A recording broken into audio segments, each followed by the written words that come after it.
Yo, what's up? Eric Wong from ericwongma.com here. Hanging out in the sun, soaking up the rays, feels awesome. And I'm here with another Q&A video for you, okay? So I got two questions that I'm gonna answer for you today. Starting with this question from my man, Sam Goldner from Milwaukee, Wisconsin. Old Milwaukee. Okay, so here's what he's talking about. Hey coach, compliment, I really like the Olympic lifting mastery course. Did a really great job putting it together. It's a phenomenal resource.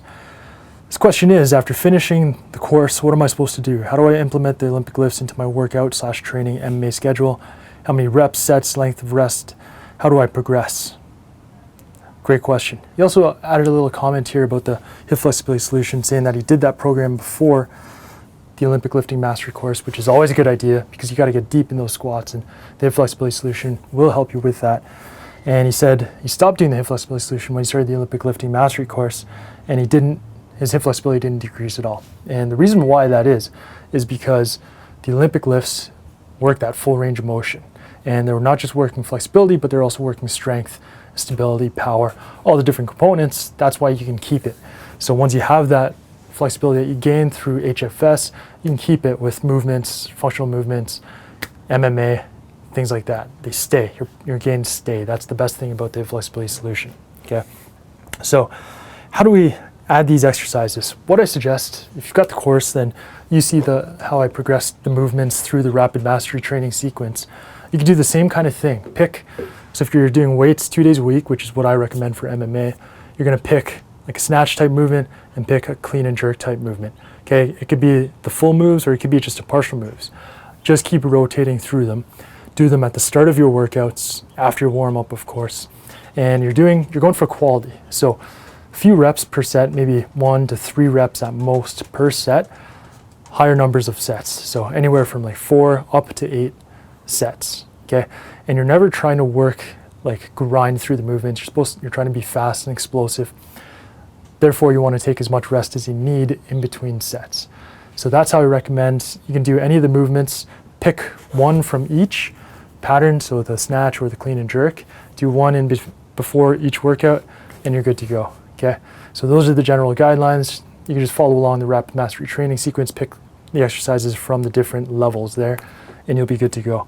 Because when you do exercises like, say, for example, the high pull, the clean high pull, those exercises train the deadlift portion. But then say you do the power jerk by itself, that's gonna obviously train the jerk portion. So you can focus in on these various components, and then when you do the full movement, like the full clean and jerk, you'll be able to take the gains that you made in those very specific movements and integrate them into the full movement. So that's my recommendation there. Glad you got great results with the programs, and definitely keep me posted on how you go going forward, okay? All right, let's move on to question number 2. So this is kind of a long one, and I'm not going to go through it all, but basically Kevin from Van City, Vancouver, BC, is saying that he's got something called femoral acetabular impingement. Okay, so this is a condition where in the hip, where the bone, the acetabulum or the femur, there's different types, but there's some kind of bony overgrowth which prevents especially lateral movement and internal rotation, okay? So if this is your right hip, this is the socket, this is the femur, the thigh bone, internal rotations like that, lateral movements out there, okay? So he does kickboxing, and the issue with that is throwing high kicks like roundhouses or side kicks, things like that is gonna be difficult. Now, that is very true. So if you truly do have that, it's a bony condition, and not too much exercise is gonna help you to alleviate that. Of course, if you might have some muscular issues that you gotta deal with, so hip flexibility solution is helping you with that, I'm sure. But the one thing that might help, now you're never gonna change your bone structure, especially as an adult, but if there's a misalignment, so if the femur is, say, sitting a little bit forward, could be sitting a little bit lateral, sitting somewhere it shouldn't be, not outside of the center of the joint, then the hip flexibility solution could actually help you with that, because it's gonna help to reposition the joint so that it's centered, so it moves inside the joint where it's supposed to, nice and smooth, and it can rotate in all 360 degrees. So that's one thing that will help. Now, like I said, there's nothing you're going to do about the bones themselves, but the other thing is your technique, okay? So making sure on the kicking leg, especially with roundhouses, you're getting up high on the toe, the ball of your foot, and you're tilting your body over as much as you can, okay?